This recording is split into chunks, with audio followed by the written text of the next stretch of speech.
Qué onda, gente? Bienvenidos a Sin Formato. Este es el episodio 65. Y pues, no sé, quiero dejar esta pequeña intro. Pues para anunciarles que esta es la tercera vez que trato de grabar este video. Aparentemente está maldito o tengo una infraestructura bastante pobre, ¿no? No me deja terminar mis grabaciones o editarlas de manera correcta. Pero bueno, esperemos que esta sea la vencida. Así que sin más, yo los dejo con el episodio 65 de Sin Formato. Este podcast explora temas que pueden resultar perturbadores para algunos oyentes, incluyendo terror, misterio, crímenes reales y teorías de conspiración.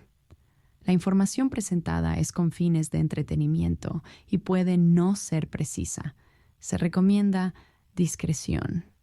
Si no te sientes cómodo con estos temas, te sugerimos considerar otro tipo de contenido.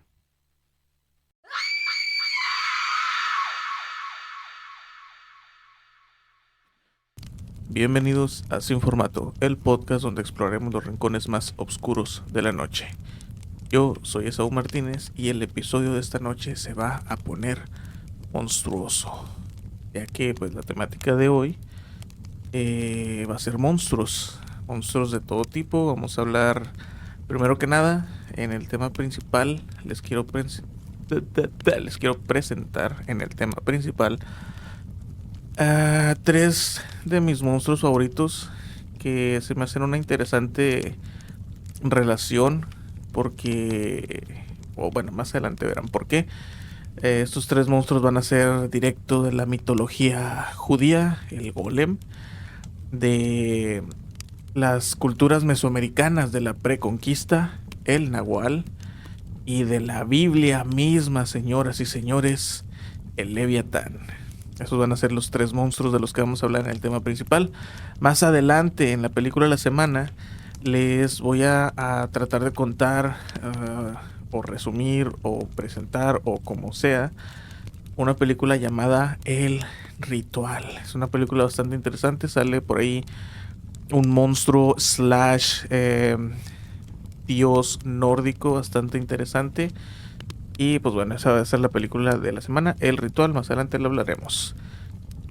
Continuando en las recomendaciones, les voy a recomendar una serie corta. Si no la han visto, pues no sé qué les pasa.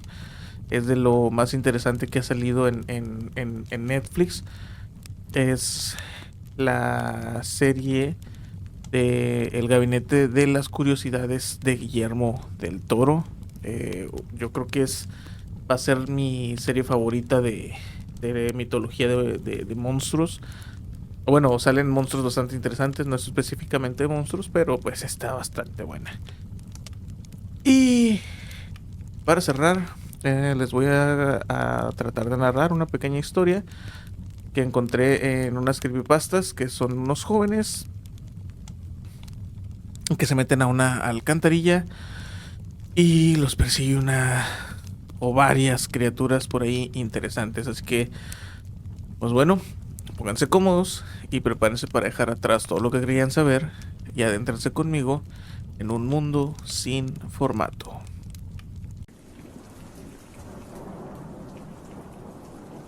El tema.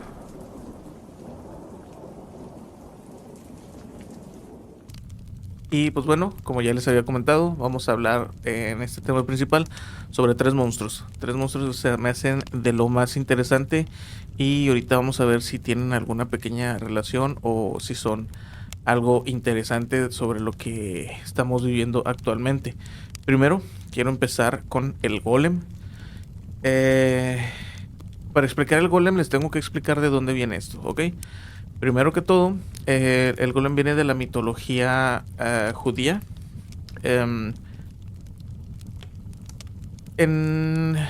Para darles un pequeño contexto, había una ciudad llamada Praga y esta ciudad estaba siendo pues gobernada por el Sacro Imperio Romano.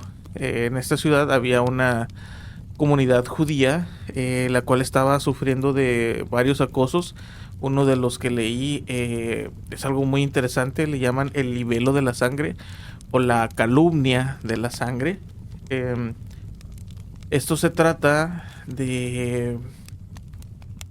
más bien decían que esta comunidad judía tomaba niños para después sacarles el líquido vital. Creo que no debí haber dicho la otra palabra, pero bueno, para sacarles el líquido vital y con ese líquido vital hacer un pan que se le conoce como matzah o matzah. Creo que sí es como se llama, que es una especie como de pan sin levadura. Es como más grueso que una tortilla de harina, pero más delgadito que un pan. Es un alimento judío. Y bajo todo este contexto de opresión, de ataque hacia la comunidad judía y la cultura judía, surge una figura muy interesante que es el rabino Judah Loew. Este rabino era conocido como un sabio que aparte practicaba la cábala. Y pues bueno, mientras estaba esta comunidad siendo acosada, el rabino Judah Loew decidió tratar de defenderse de alguna manera. ¿Cuál fue la manera? Pues hacerse un protector como tal, usando fórmulas de la cábala y la tierra sagrada del río Moldavá. Formaron un cuerpo humano, lo esculpieron con la tierrita y el agua de este río, y les digo, usando fórmulas de la cábala y dos elementos muy importantes. Uno de ellos es escribir el nombre de Dios, el verdadero nombre de Dios, no recuerdo ahorita cuál era, pero lo escribían en un papel y lo ponían en la boca de la escultura, del golem. Después escribían la palabra Emet en la frente, que en este idioma significa verdad. ¿Ok? Ya con todos estos pasos le dieron vida a este golem, que incluso le dieron nombre. El nombre del golem era Yosef.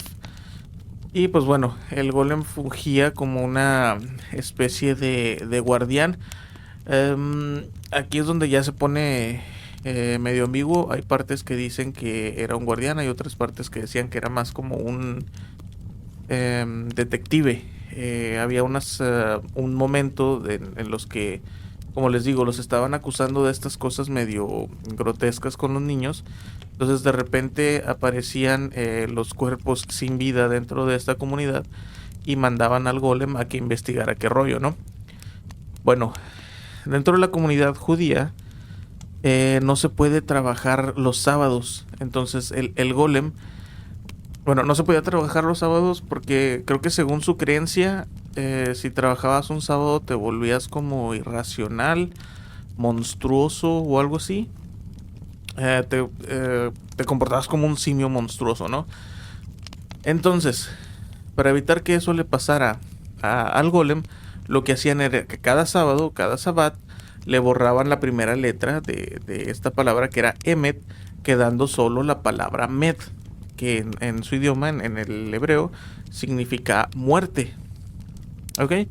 Entonces, al hacer este proceso de que le borraban la E, el golem pues se desactivaba, ¿no? El golem quedaba pues ya como una figura de barro nada más. Ahora, aquí hay unas partes bien raras. En la que más entendí yo es que al parecer hubo una especie de celebración un día viernes, y el rabino Judah Loew al parecer tomó demasiado en esta celebración y quedó medio indispuesto, y al día siguiente, sábado, se le olvidó pues desactivar al golem. Y pues el golem, como no... Vaya, el golem es como una inteligencia artificial de aquel entonces. Tú le dices qué hacer y lo hace bajo los parámetros que tú le digas. Entonces la única comando o el único comando o directriz que tenía el golem era pues proteger a la comunidad judía. ¿Qué es lo que pasa? Que se pone a hacer su chamba el día sábado. Y bueno, no les mencioné cómo es el golem. Aparte de que es una figura humanoide, es una figura humanoide de casi 2 metros, ridículamente fuerte. Y pues sí, ¿no? Entonces, le pasa esto que les comenté que pasa según la creencia judía de que trabajaba el sábado y de repente perdía el control. Aquí coincide con una como manifestación que hay hacia la comunidad judía por parte del pueblo de ahí de Praga. Y el golem así todo simiesco, todo cavernicolesco, va a tratar de defender pues esta comunidad, ¿no? Pero no de una manera pacífica. De hecho, encontré partes donde decía que literalmente agarró a un tipo como si fuera un mazo y empezó a darle a los demás. Y mientras más violento se hacía, más y más crecía. Aquí es cuando le van por el rabino Yudalo. Se presenta después de un montón de...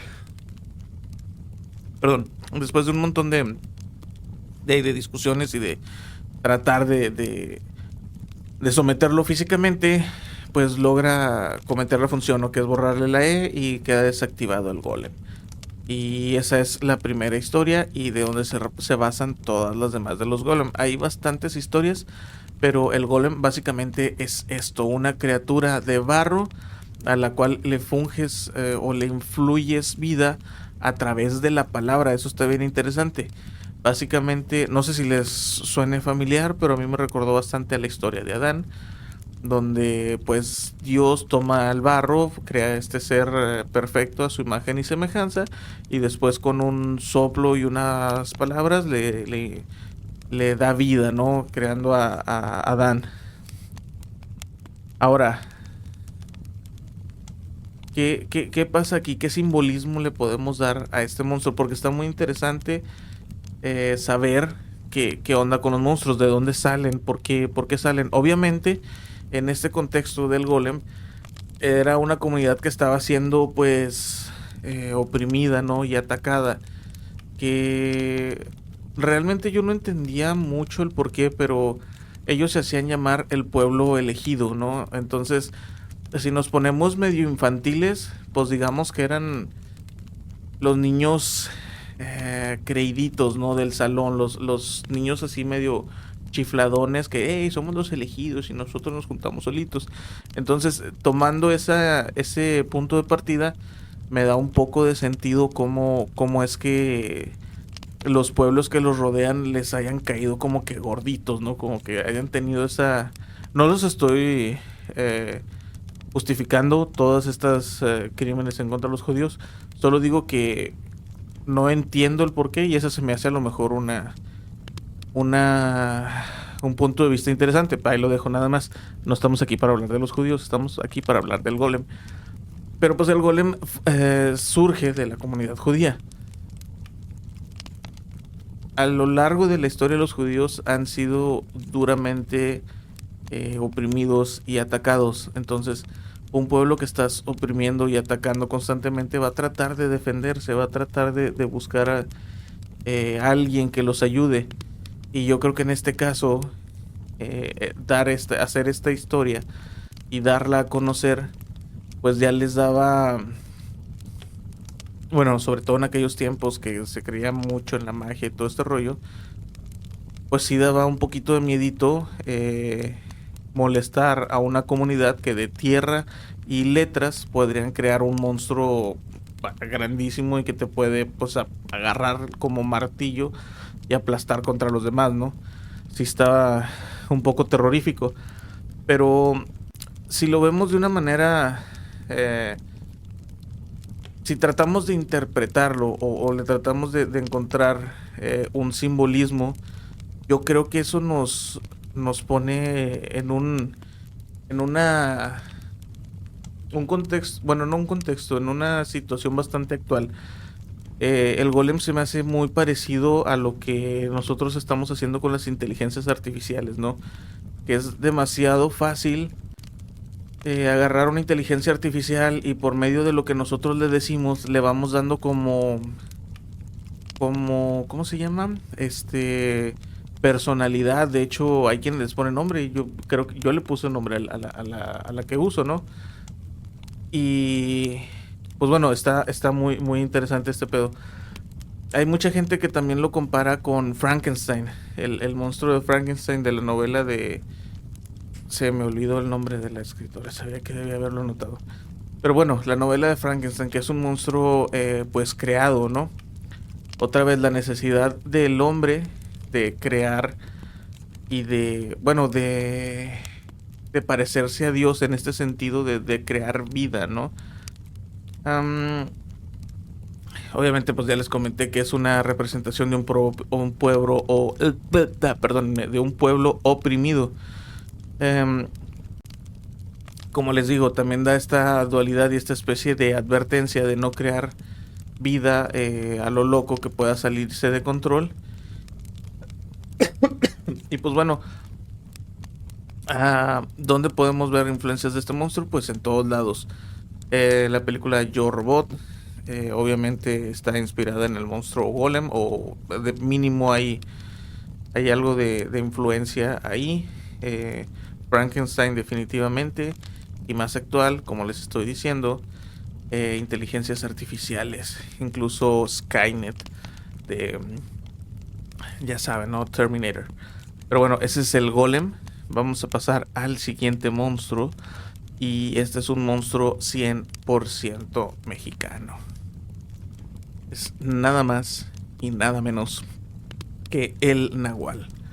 El Nahual es un monstruo de el folclore mesoamericano de la Preconquista. Hay múltiples descripciones de lo que es un nahual. Conforme lo vayas investigando en el tiempo, van a ser diferentes estas interpretaciones. Las más modernas que encontré son, incluso muchos videos que encontré son de una especie de brujo que tiene un pacto con el diablo, lo cual aquí ya pues es una total mentira, porque pues en la Mesoamérica de la Preconquista ni siquiera existía el concepto de Satanás y el diablo. Bueno, el concepto sí, pero el diablo como tal, Satanás, esta figura judio-cristiana católica del diablo, no, pues no existía. Aquí ya vemos un pequeño problema. Pero bueno, es como les dije, un brujo que tenía pactos con Satanás y podía convertirse en criaturas entre humanas y animales. Lo recuerdo, bueno, ahorita les hago una referencia. Si se van más, bueno, y obviamente hace cosas que pues son para adorar al diablo, ¿no? Robarse niños, atacar comunidades y hacer destrozos, ¿no? Si se van un poquito más atrás, sigue siendo una figura oscura, sigue siendo una especie de brujo, pero en esta vez, en estas descripciones un poquito más viejas, se transforma en animales como tal, intercambiando partes de su cuerpo por los animales en los cuales se convertía. Por ejemplo, quería convertirse en una águila, se quitaba los brazos, se ponía alas y se convertía en esta pues, águila, ¿no? Para volar. Se quería convertir en un perro, se quitaba las piernas y se ponía unas piernas de perro y se convertía en el perro, ¿no? Ahora, si nos vamos más atrás, más atrás, aquí es donde cambia todo el rollo. Aquí es donde el nahual sigue siendo sí una especie de brujo en un sentido muy amplio de la palabra, pero aquí ya ni se transforma en animales, ni adora el diablo, ni nada de esto. Es más una figura que estaba para servir a las comunidades.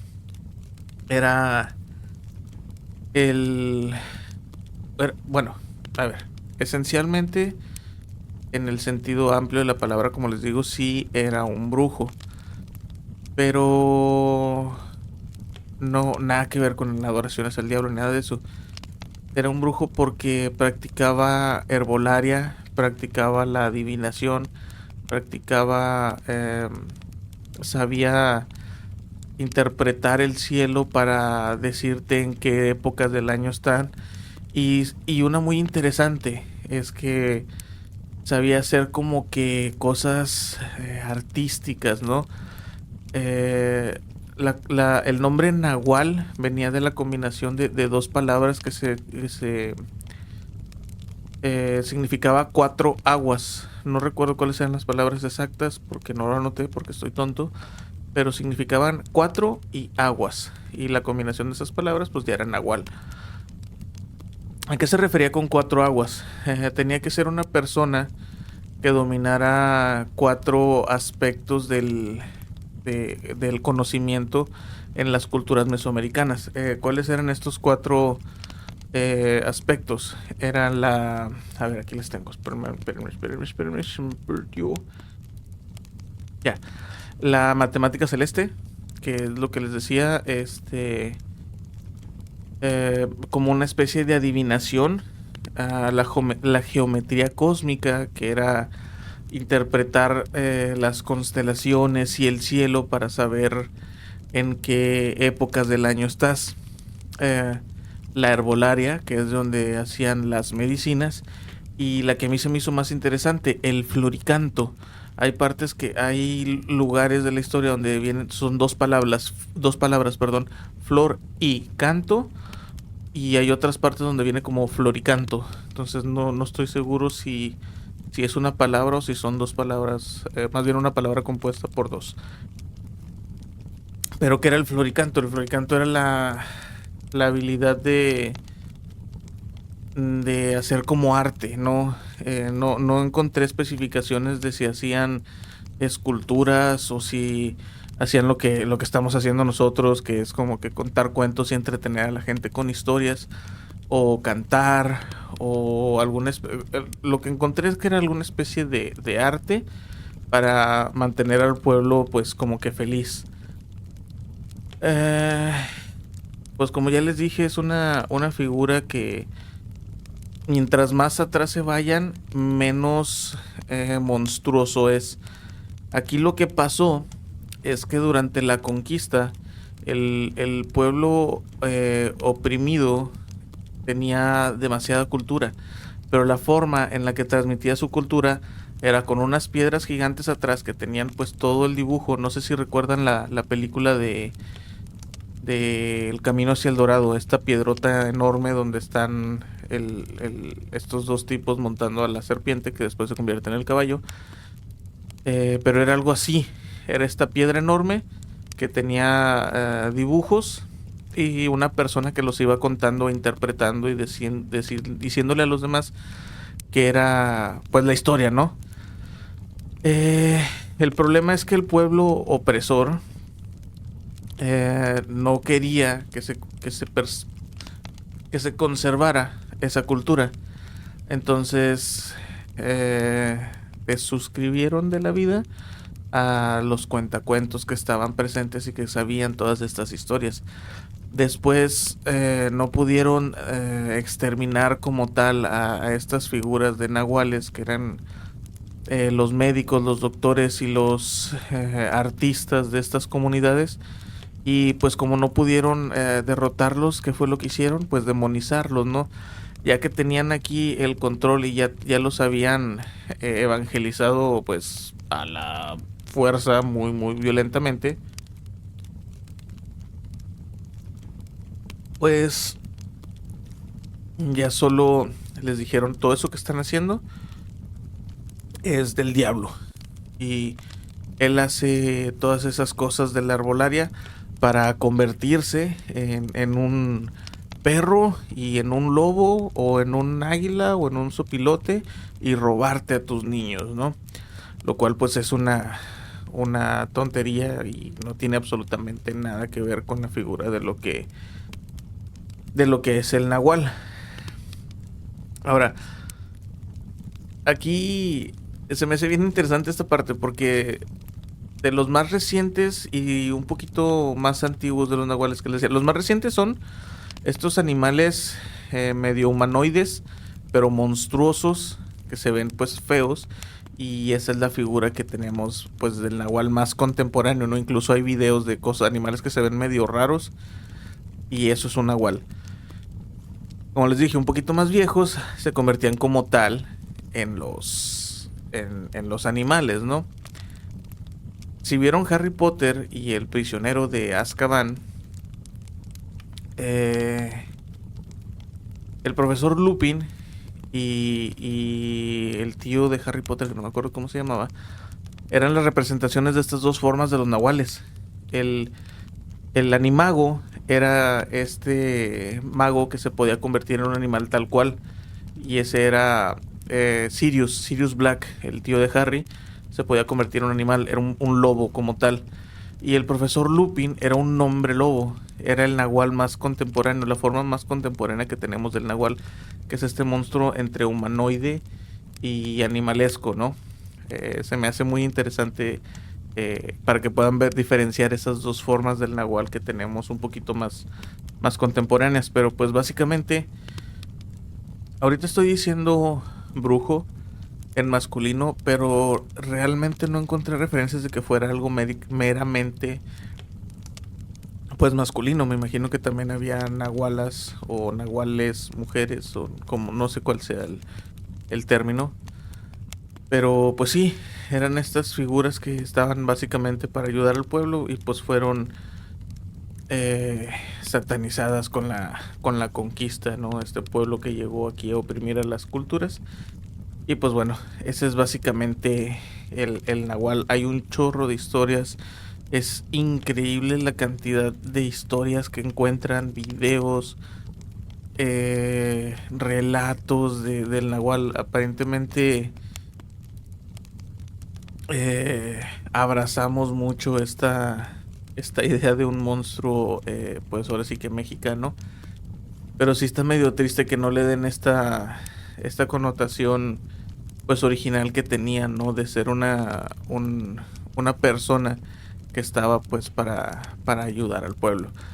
Pero pues bueno, ese fue el nahual.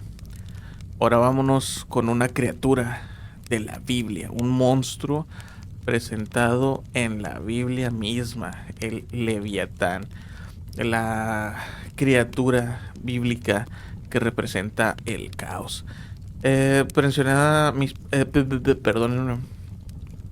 Mencionada principalmente en los libros de Job, Isaías y los Salmos. Se describe como un monstruo marino colosal, imbatible y de múltiples cabezas, y en algunas partes incluso que avienta fuego. En la primera parte, que es esta de Job, no sé si conozcan esta historia bíblica de Job, que pues básicamente no se me vayan a ofender, esto es como yo lo entiendo, ¿ok? Es como yo lo leí. Básicamente Dios y el diablo hacen como una apuesta para ver si Job es realmente fiel y realmente ama a Dios, o simplemente lo hace porque pues lo tiene todo, ¿no? El diablo llega con esta premisa a Dios y le dice, pues eso, no te ama, simplemente pues como le has dado todo, pues por eso te sigue, te ama y te venera. Si se lo quitaras, él no lo haría, no te amaría como lo hace. Pues el Dios del Antiguo Testamento era un poquito más como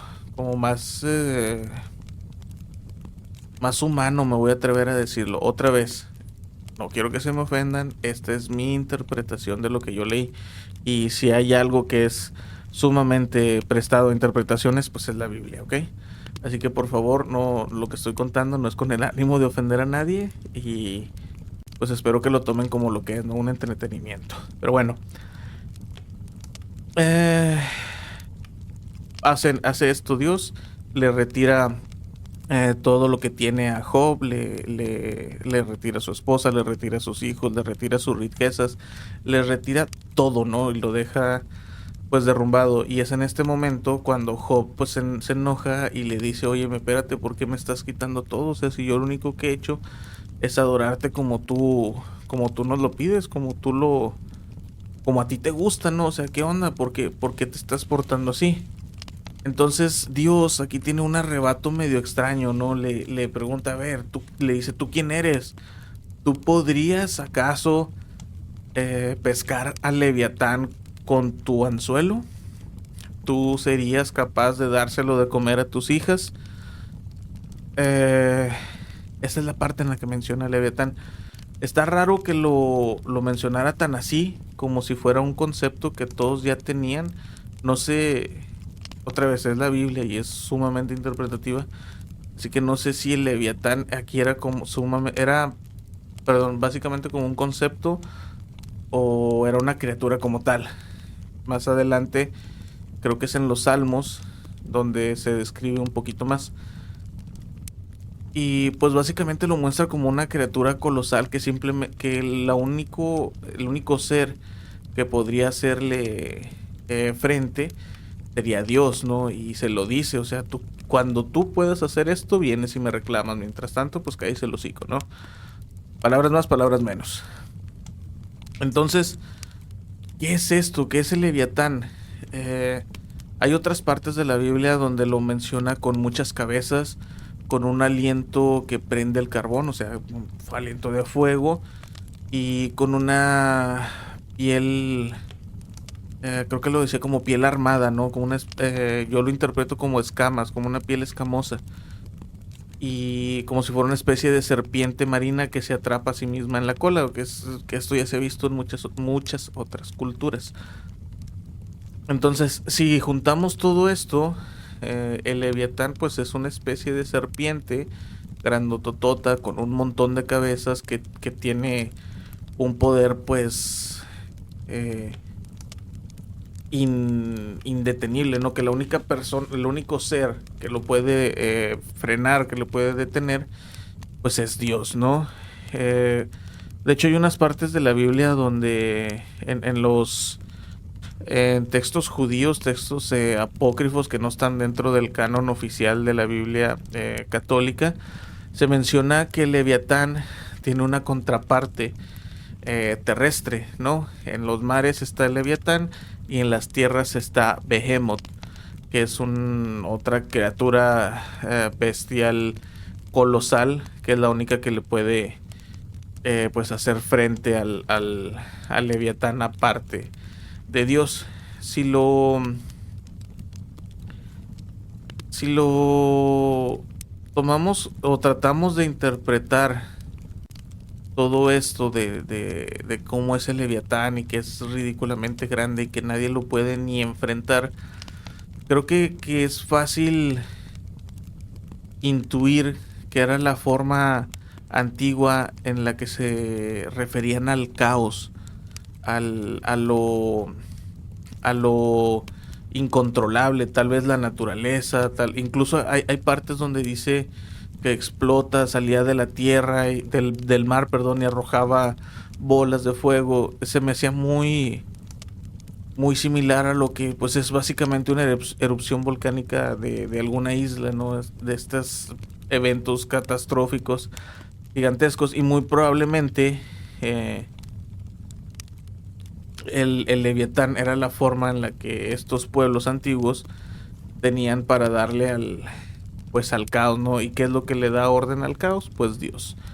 Entonces, hay estas figuras, este concepto de una deidad deteniendo al caos no es solo de la Biblia, no está en múltiples culturas, está en las culturas nórdicas, que es esta serpiente que se atrapa la cola y es tan grande que le da la vuelta al mundo y que anuncia el fin de los tiempos, y que creo que es Thor el que se tiene que enfrentar a ella para detenerla y evitar el Ragnarok, que es el fin de los mundos, el fin del mundo de la cultura nórdica. También está en la cultura egipcia. Híjole, creo que era Ra, el que estaba persiguiendo persiguiendo a este monstruo que trataba continuamente de devorar al sol, ¿no? Eh, pues bueno, creo que también en Chilango otra vez, saludos. Él recuerdo que me estaba contando algo sobre una cultura mesopotámica y había una figura que representaba el caos, que si no mal recuerdo, aquí anoté, era Tiamat, que era como una diosa dragón del caos primigenio, por lo que encontré y lo que mencionó Chilango. Más adelante planeo invitarlo a ver si se anima el cabrón. Tiene pláticas muy interesantes. Pero bueno, ¿qué es el Leviatán? A fin de cuentas, pues es un monstruo colosal que representa pues el caos, ¿no? El caos imbatible e indetenible. Ahora, ¿qué encontramos de relación o qué encontramos de interesante con estas tres figuras, estos tres monstruos que, que acabamos de hablar hoy, ¿no? Pues bueno, siempre es la forma en la que el hombre quiere explicar algo. No necesariamente es real porque no tenemos ninguna pruebas de que lo sean. Y debido a que es imposible probar un negativo, solo podemos especular. Pero vamos a ponerle un poquito de atención. Un pueblo que está siendo acosado, que está siendo atacado, de repente tienen en su cultura la capacidad de crear vida a un monstruo gigantesco muy muy fuerte que pues los puede defender en contra de los que los están atacando. Interesante, ¿no? Después tenemos a esta figura que representaba el conocimiento, pero que era pues que iba en contra de lo que el pueblo opresor quería evitar que el pueblo oprimido recordara. Entonces, ¿qué hace? Toma esa figura y la sataniza para que en vez de quererla le tengan miedo. Y ya finalmente, culturas que se enfrentaban a cosas que realmente no conocían porque eran culturas pues bastante jóvenes, le daban a estos eventos geológicos o naturales un nombre y una representación. Entonces, básicamente, los monstruos son la forma que tenemos de explicar nuestros miedos, la forma que tenemos para hacernos sentir valientes frente a alguna situación, y la forma que tienen los opresores para detener o cambiar creencias. Entonces, eso es lo que se me hace muy interesante sobre casi todos los monstruos que podamos ver y analizar. Más adelante quiero ver si planeo desarrollo bien pues un camino. Vaya, va a estar bien complicado, pero yo me lo imagino así como una especie de camino cronológico sobre lo que han representado los monstruos a lo largo de las civilizaciones humanas. Yo espero poder desarrollar algo así. Se me hace bien complicado porque no se imaginan la cantidad de monstruos, críptidos, criaturas sobrenaturales que existen. Es un no acabar. O sea, nada más por decir algo, la Dama de Blanco, esta figura de la Llorona, se presenta en México, en Estados Unidos, en Noruega, en Europa, en un montón de lugares. Es una dama, la Dama de Blanco, ¿no? Hay un montón o sea, créanme, no acabamos. Pero tengo ese sueño guajiro, a ver si puedo desarrollar ese camino.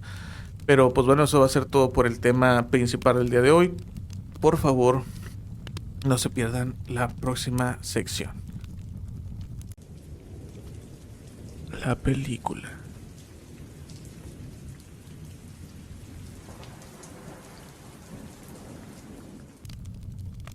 Y qué onda, gente, estamos de regreso. Esta es la sección de la película de la semana. Y pues hoy les quiero hablar sobre El Ritual. El Ritual es esta película está increíble.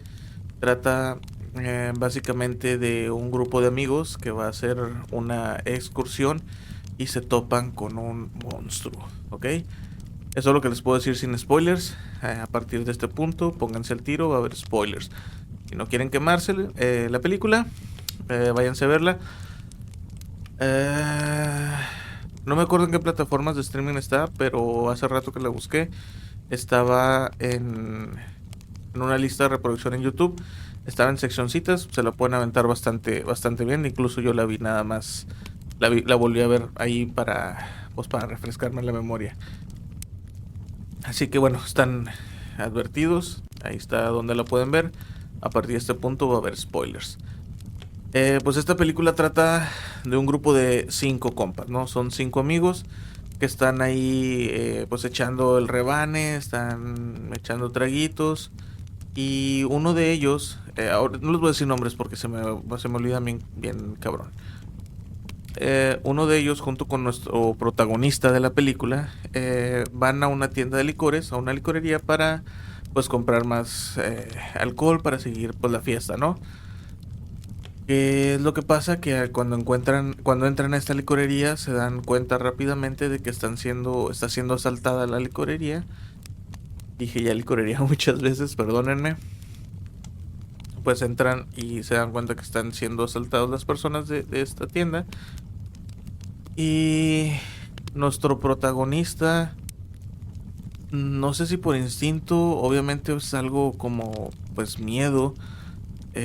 Se oculta rápidamente para no llamar la atención de los ladrones. Pero su amigo estaba más adelante, entonces él no logra esconderse. A lo que los ladrones pues lo ven y le piden rápidamente sus cosas, ¿no? Cartera, teléfono, véngase todo. Hasta aquí todo bien. Él no pone resistencia, les entrega todo. Hasta en el momento en el que le pide su argolla de matrimonio. Aquí él se niega a entregárselas y pues es golpeado 2 veces con una barra de hierro y pues termina yéndose a otro plano, ¿no? Tristemente, este es el inicio de la película. Posteriormente avanza el tiempo y nos damos cuenta que los 4 amigos restantes, 3 amigos extras junto con nuestro protagonista,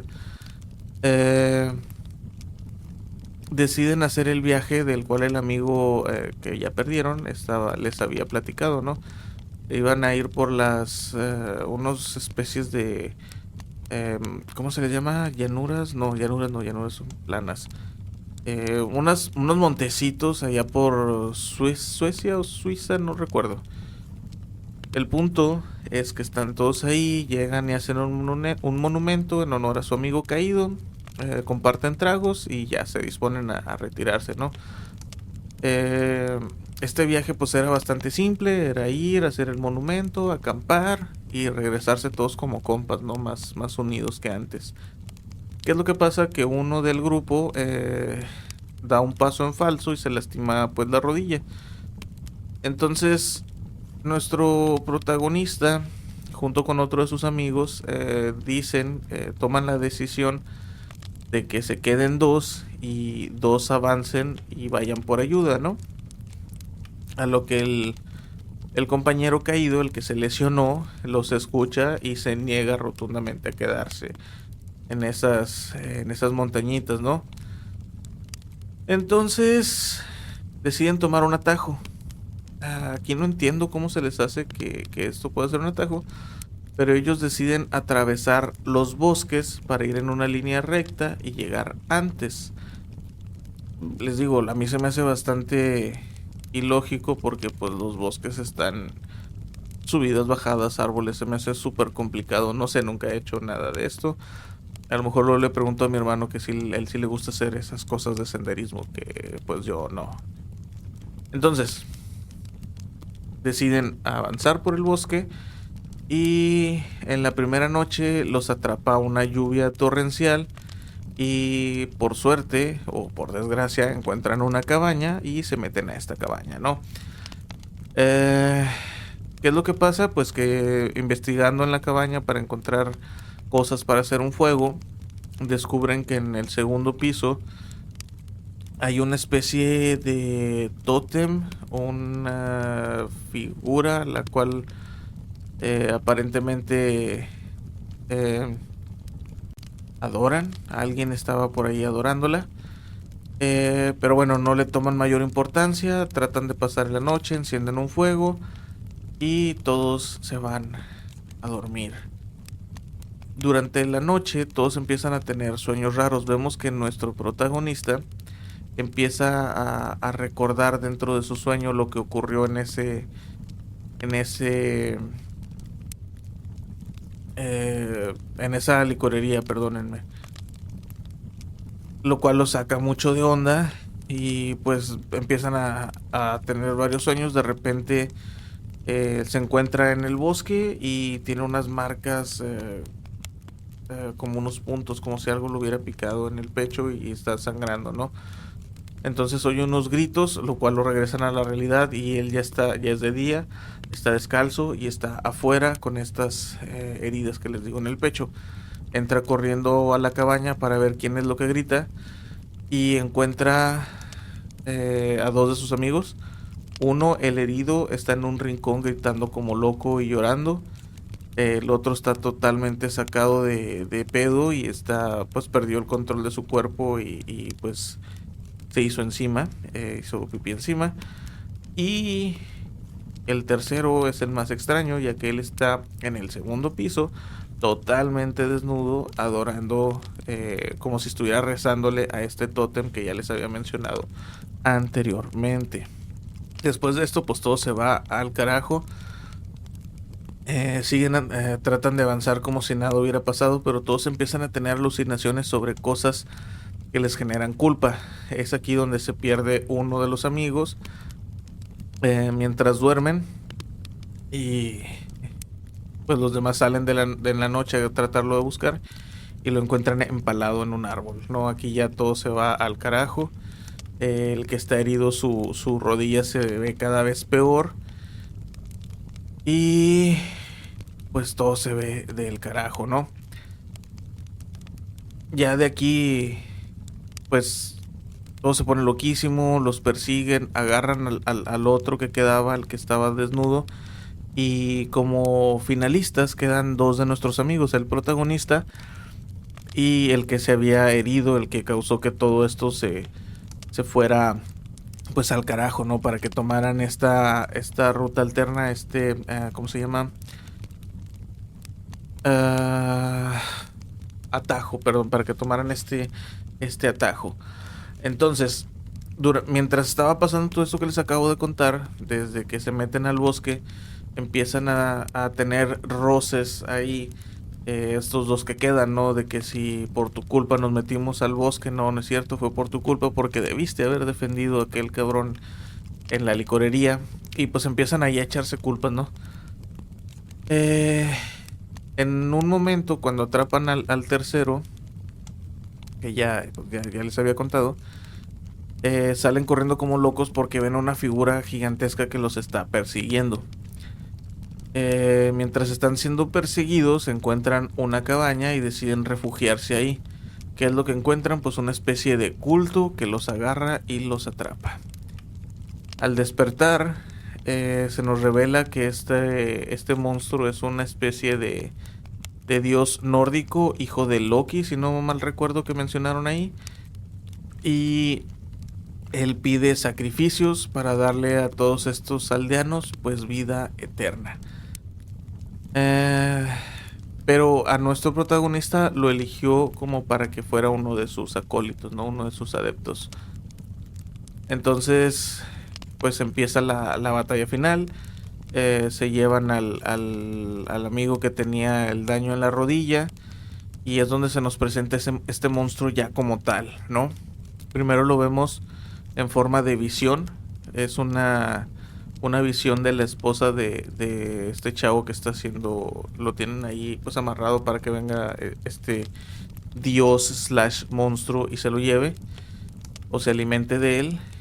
Y pues llega la visión, se acerca, lo mira a los ojos y es donde él se da cuenta que no es su esposa y se lo menciona: tú no eres mi esposa. Y es aquí cuando vemos la verdadera forma de este monstruo, que es como una especie de cuerpo de alce con unos cuernos y una especie de torso humano con las manitas colgando que funcionan algo así como serían las trompas de un elefante, pero con manos humanas. Y está loquísimo, neta, mírenlo. Está el diseño de este monstruo de rechupete. Entonces, pues pasa lo que tiene que pasar. Toma su tributo, agarra a este tipo. Aparentemente se alimenta como que del miedo, del dolor o de la culpa o algo así. Y pues lo ve a los ojos, empieza a alimentar y lo empala. Posteriormente nuestro protagonista se disloca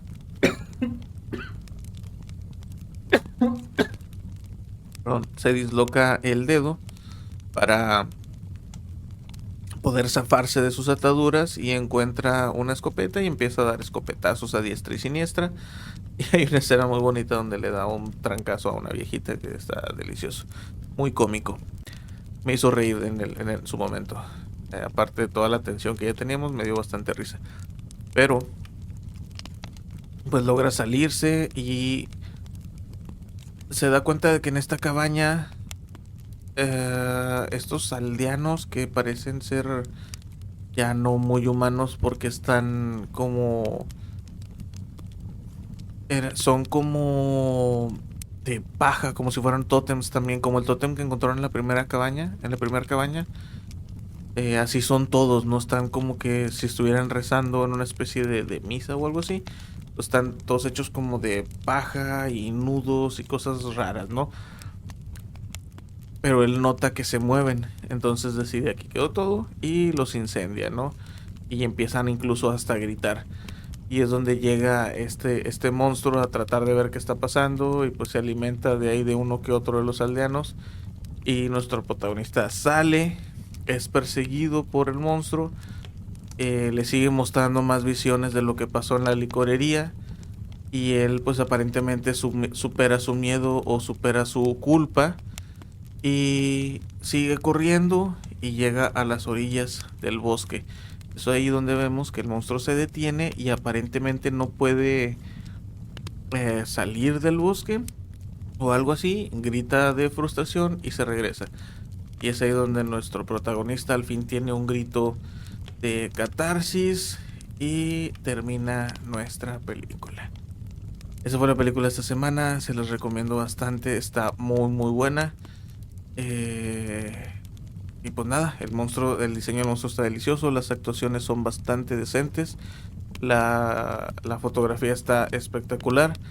Y pues nada, muy muy buena película. Yo le voy a poner un 9 de 10 pentagramas. Y pues nada, eso sería todo por la sección de la película de la semana. Y no se pierdan nuestra siguiente sección, la recomendación. La recomendación.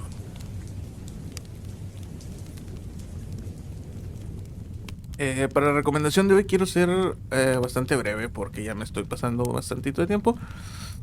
Pero como ya les avisé en la intro, es El Gabinete de las Curiosidades de Guillermo del Toro. Tiene monstruos, están increíbles. Pero yo les recomiendo dos capítulos en especial. El primer capítulo que es... Ay, se me olvidaron los nombres. Bueno, el primer capítulo que habla sobre una especie de monstruo Lovecraftiano que tienen encerrado en uno de estos almacenes gringos donde van y dejan cosas. Está muy buena, las actuaciones están increíbles, la fotografía se pasa de chorizo y la dirección está increíble. Ese es el primer capítulo. Y hay otro capítulo que creo que se llama El huésped o El cadáver o algo así, que está de no te pases de chorizo. Es un médico forense que analiza el único cuerpo que se pudo recuperar de un derrumbe en una mina. y resulta que el cuerpo no era solo un cuerpo, era el vehículo para un monstruo tipo plaga que está aquí para tratar de dominarnos. Está increíble, hacía muchísimo tiempo, cuando lo vi en su momento la primera vez, muy pocas veces me pasa que termino de ver algo o de leer algo y me siento la necesidad de levantarme y aplaudir, y esta fue una de esas situaciones. Está increíble. Y las demás historias, la neta, también valen bastante la pena leerlas. Algunas son adaptaciones de cuentos de Lovecraft, otras son eh, más creativas, más propias, pero siguen estando increíbles. Entonces, pues ya lo saben, El Gabinete de las Curiosidades de Guillermo del Toro está buenísimo. Así que, pues bueno, vamos a cerrar este episodio con la próxima sección, el relato.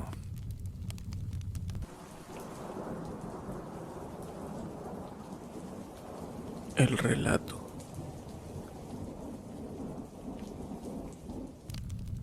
Y ya llegamos a la sección de el relato. Voy a tratar de leerles esto con mi voz de, pues, cuentacuentos, de relatos. Y pues vámonos rápido. Esto ocurrió el 17 de octubre del 2008, en la ciudad de Tokio, en Japón.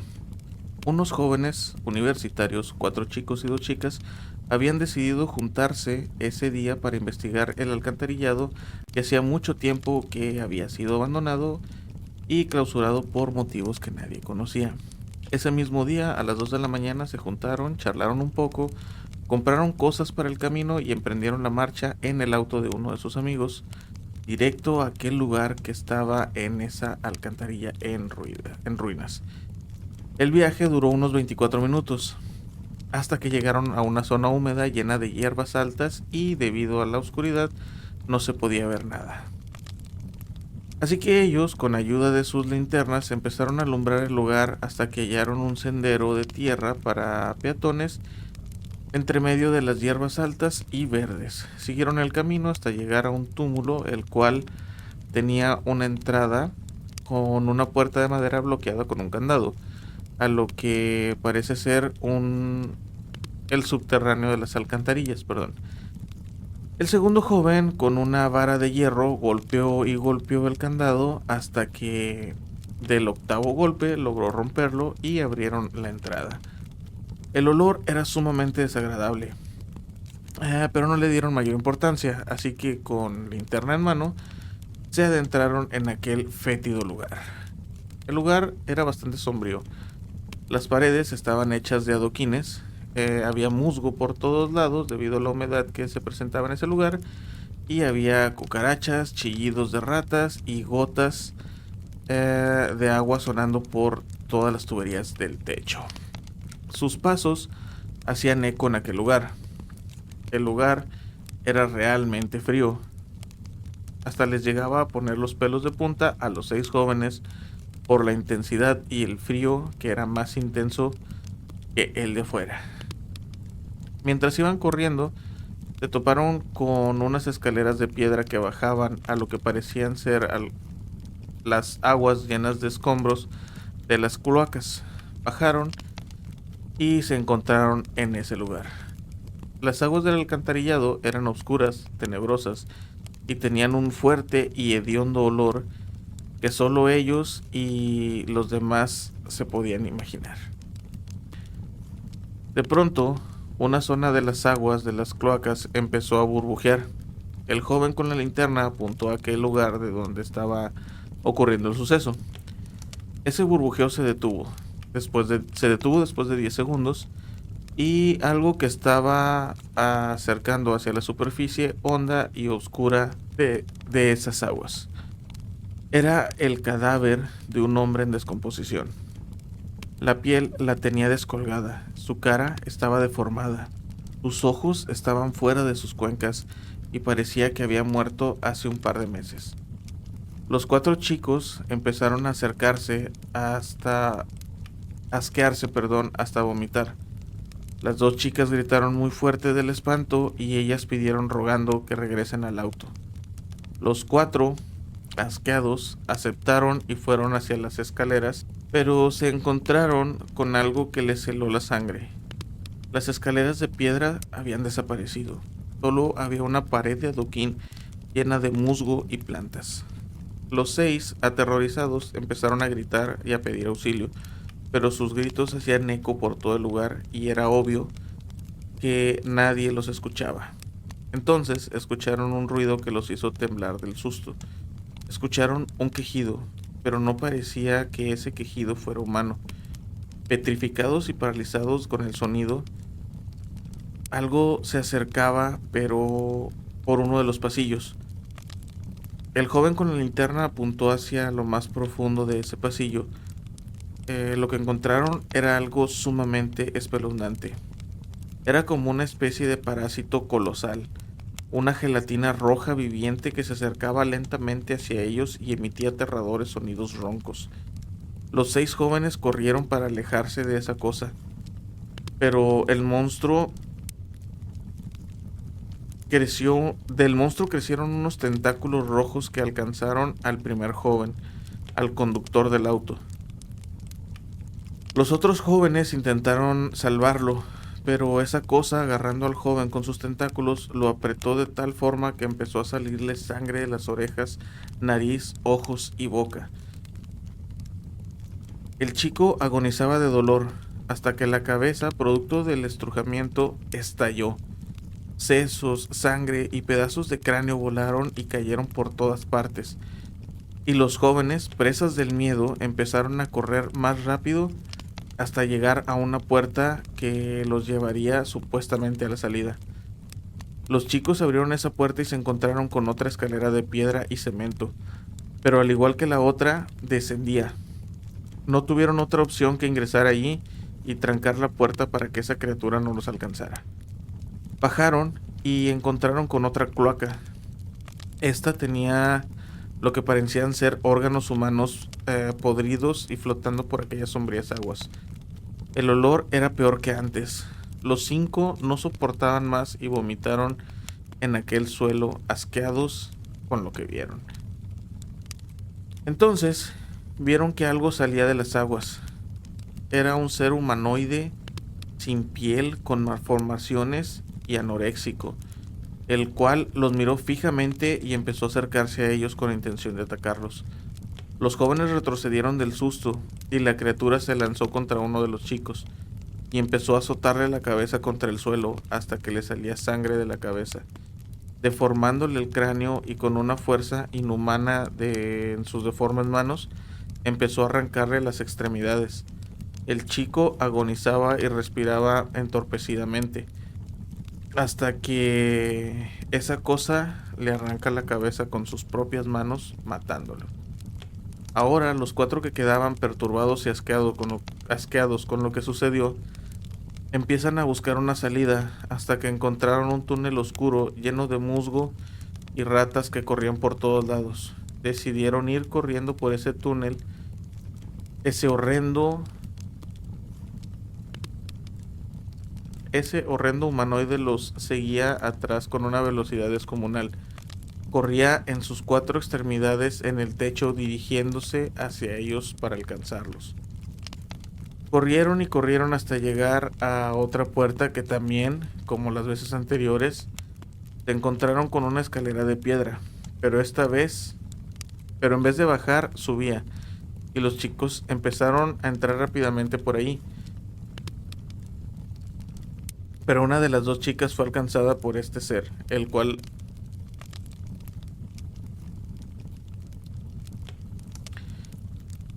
la tomó del cuello, estrangulándola. Ella tosía, trataba de respirar, y mientras le caía un hilo de saliva por su boca al suelo. Luchó, pataleó, hasta que finalmente dejó de hacerlo. Estaba muerta. Los 2 chicos, junto con la chica que quedaba, gritaron espantados y cerraron la puerta trancándola también. Subieron rápidamente las escaleras y se toparon con otro pasillo oscuro. Avanzaron por ese pasillo alumbrándolo con la linterna. El pasillo estaba rodeado de musgo. En el piso había un poco de pasto y en el techo colgaban hilos de plantas con hojas. caminaban en silencio por ese lugar hasta que la linterna empezó a parpadear, hasta apagarse. Se le había acabado la batería. Los chicos empezaron a desesperarse. Trataban de hacer que funcionara la linterna, pero era inútil. Empezaron a llamar a la policía, a rescates, a sus familiares, pero para sus malas suertes no tenían cobertura en sus teléfonos celulares. Entonces ellos divisaron al fondo del pasillo lo que parecía ser un punto. Se acercaron hacia él y se dieron cuenta de que allí estaban prendidos unos tubos fluorescentes que alumbraban el pasillo. Entonces ellos corrieron hacia allá unos 10 metros hasta llegar al último foco encendido. Ellos se aliviaron, pensaron que estaban salvados, mientras opinaban que ese alcantarillado es en realidad un laberinto donde se escondían esas escalofriantes criaturas que se toparon en el camino y las cuales asesinaron a sus compañeros. Todo andaba bien. Pararon para descansar, pero en ese mismo instante algo les llamó la atención al fondo. En la oscuridad del pasillo, a sus espaldas, habían unos ojos rojos brillantes con los que los miraba fijamente, y hacía un gruñido tan atemorizante que los dos chicos se les erizó la piel, y la chica, que empezaba a llorar de terror y por el susto, se había orinado en sus piernas. Los chicos, petrificados, corrieron lo más rápido que pudieron hasta llegar a la otra puerta, la cual daba con otra cloaca, pero esta estaba sin agua, seca. Sin agua, seca. Los chicos voltearon hacia atrás para ver qué era lo que los seguía. No se podía ver muy bien, pero al parecer era el mismo cadáver que estaba flotando en la primera cloaca. Tenía su ropa desgastada y desgarrada. No tenía ojos, solo las cuencas con un punto rojo en cada una, como unas pupilas. Sus dientes eran puntiagudos y estaban podridos, llenos de grietas, y los miraba con una mirada perversa y tenebrosa, y gruñía como si de un demonio se tratara. Los chicos estaban aterrados, empezaron a correr muy rápido, pero el cadáver tenía una velocidad inhumana, incluso se les adelantaba. Este engendro cogió del pie a uno de los chicos, haciendo que se cayera al piso lleno de pasto y mugre. Entonces vieron cómo el ser vieron cómo este ser lo arrastraba hasta llegar a la oscuridad de la cloaca seca. Pobre chico, pedía auxilio, pero era inútil. No habrían podido hacer nada para salvarlo. El chico y la chica restantes siguieron corriendo mientras que los gritos desgarradores de su compañero siendo asesinado resonaban por todo el lugar. Llegaron hacia unas escaleras anchas que subían a lo que parecía ser otro pasillo angosto. Subieron hasta allá y se encontraron con la misma entrada del alcantarillado. Ellos caminaron hacia la entrada y no podían creerlo. La abrieron y era la misma entrada en donde fueron a inspeccionar.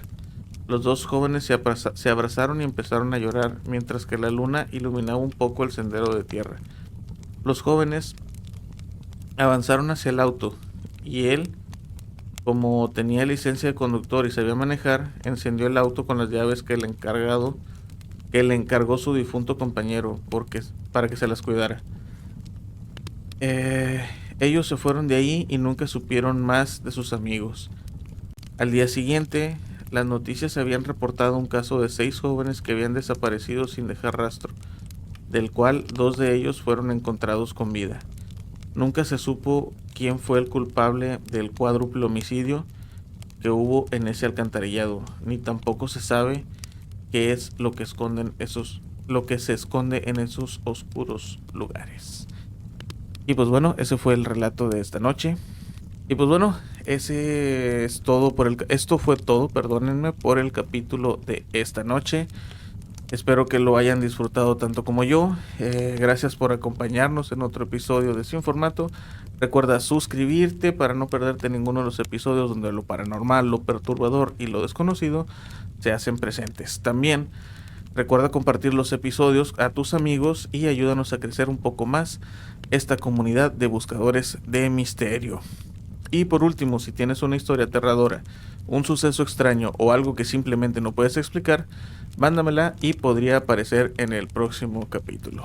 Recuerda que este espacio es tuyo porque todos en algún momento hemos sentido que alguien nos observa desde el otro lado. Hasta la próxima semana. Yo soy Saúl Martínez. Esto fue Sin Formato. Los quiero mucho. Bye.